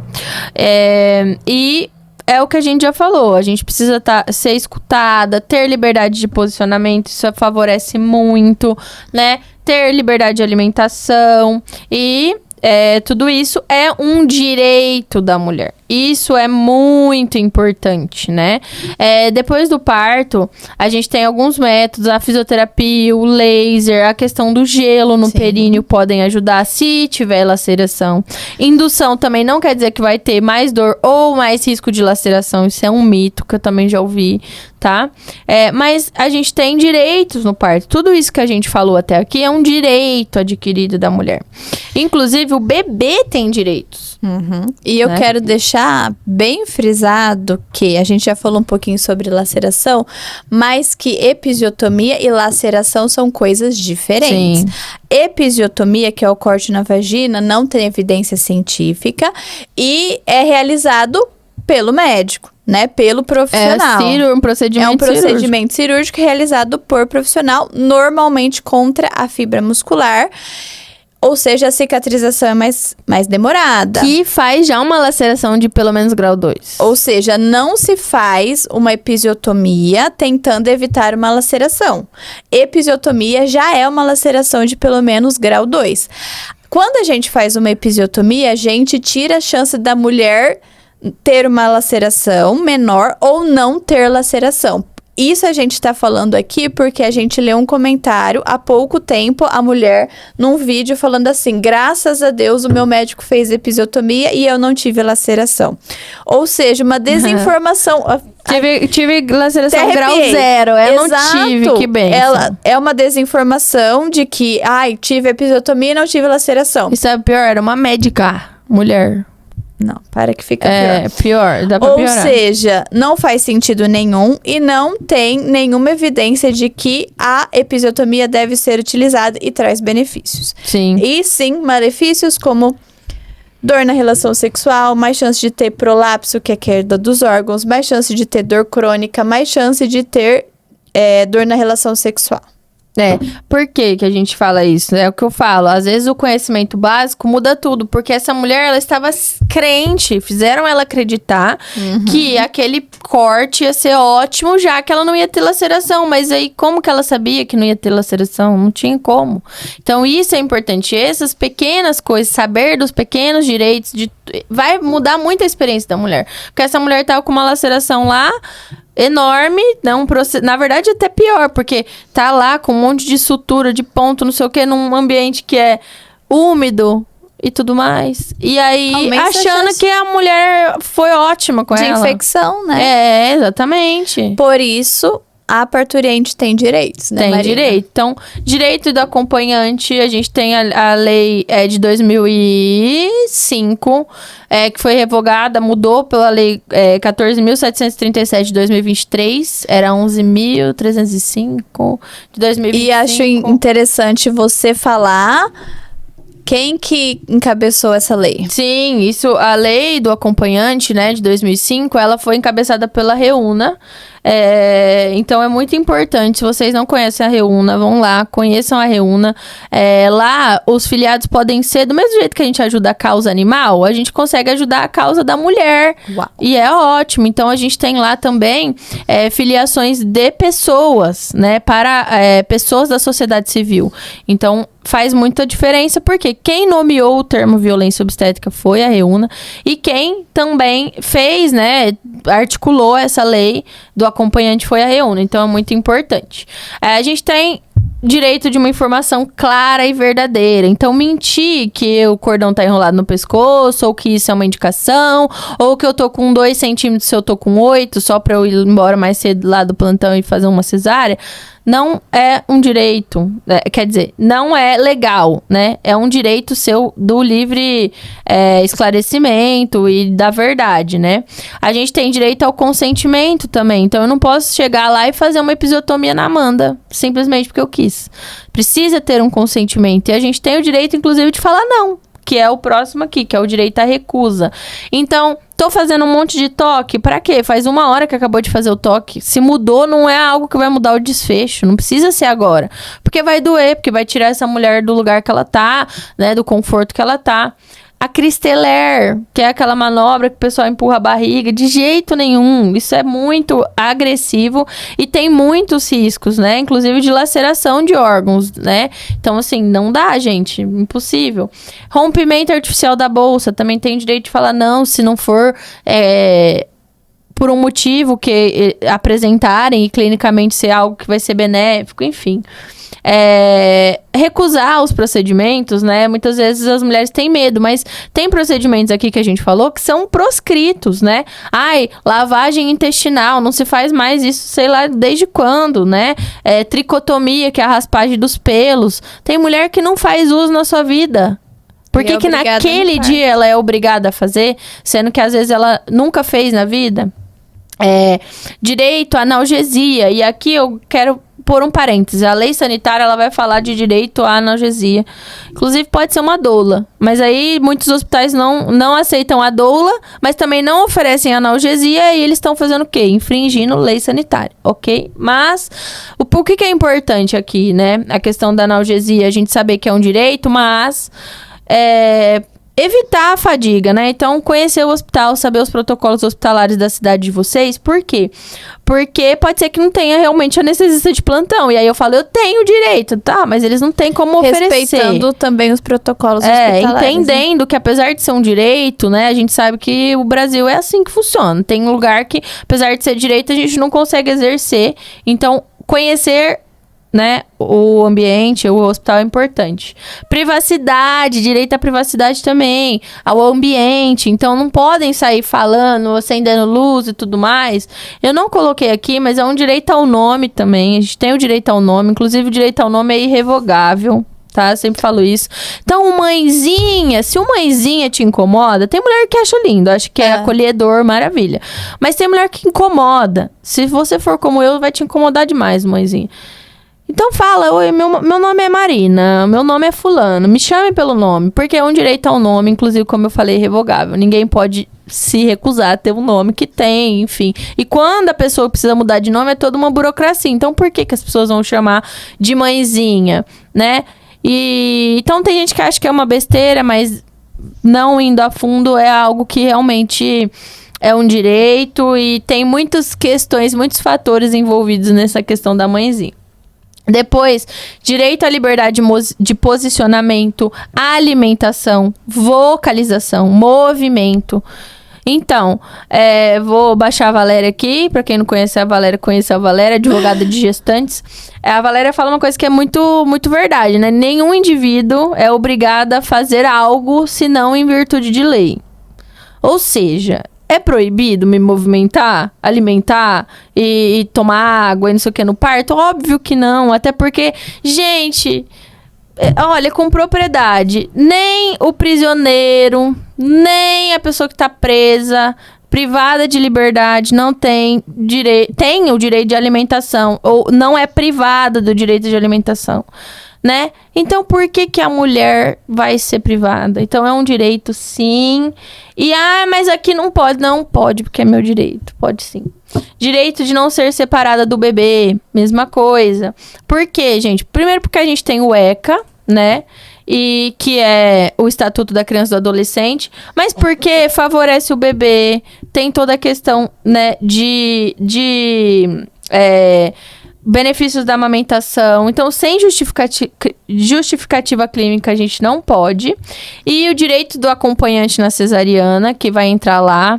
Então, assim, gente, tudo isso é caracterizado violências obstétricas. E nós temos violências na cesariana. Exatamente, né, isso que eu ia falar. E não impede de você sofrer uma violência na cesariana. Então, a gente tem algumas violências na cesariana, como sedar sem ser consentida ou aleatoriamente sem justificativa clínica, piadas no centro cirúrgico, ficar sem ver o bebê, levar o bebê embora, deixar a mulher lá.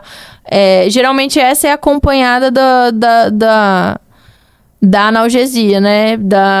De dopar a mulher. Porque aí a mulher... Levam o bebê, a mulher começa a desesperar, dá ansiedade da crise. Aí toma lá pra dormir. Ficar falando do churrasco, do fim de semana, ao invés de explicar o que tá sendo feito pra aquela mulher. E a mulher, muitas vezes, desesperada. Manuseio brusco do bebê, puxar lá, assim, ó, de ponta cabeça pelo pé. Então, tudo isso. Então, tem gente que acha que o que a gente faz é só pelo parto normal, gente. Mas não é não, tá? A cesariana também tem todas essas questões.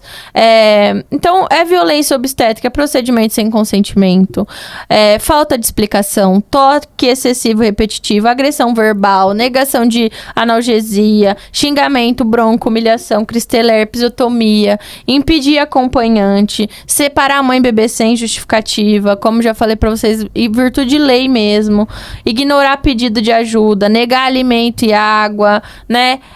Mentir dilatação, como tudo isso que a gente já falou. Apagar a mulher, né, na cesariana, então o uso da sedação indevida e tudo isso. E por isso a gente tem o plano de parto, que é um documento, é importantíssimo. Mas eu vou fazer só a cesariana. Mas põe lá quais são os seus desejos, é muito importante. E depois que nasce o bebê, a gente sabe que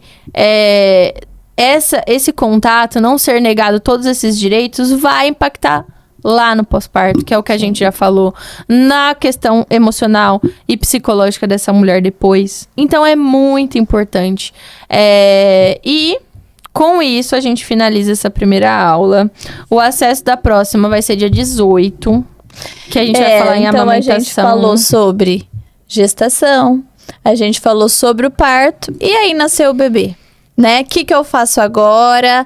Eu sei que eu tenho direito à hora dourada, mas como que eu vou amamentar esse bebê desde o primeiro momento? O que é a hora dourada? E tudo que vem junto com a amamentação. E esse é o tema da nossa próxima aula, né, Marina? Que vai ser na terça que vem. E terça que vem nós vamos disponibilizar uma outra apostila com todas as informações referentes à amamentação. Então não perca. Eu espero que vocês tenham gostado de todas essas informações. Um bombardeio porque foi uma verdadeira aula, foi um verdadeiro resumão. Porque se pudesse a gente falaria mais. Tem muitas minúcias. Mas com essa apostila, com essa aula, eu tenho certeza que vocês tiveram várias informações que a gente não vê por aí. E no próximo episódio nós vamos falar mais sobre amamentação. Exatamente. E aí, galera, é isso aí.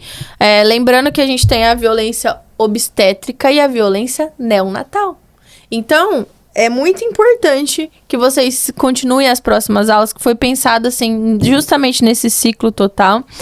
E se você não entrou no grupo ainda, entra no grupo, baixa a apostila, né? Conversa com a gente, manda sua dúvida lá.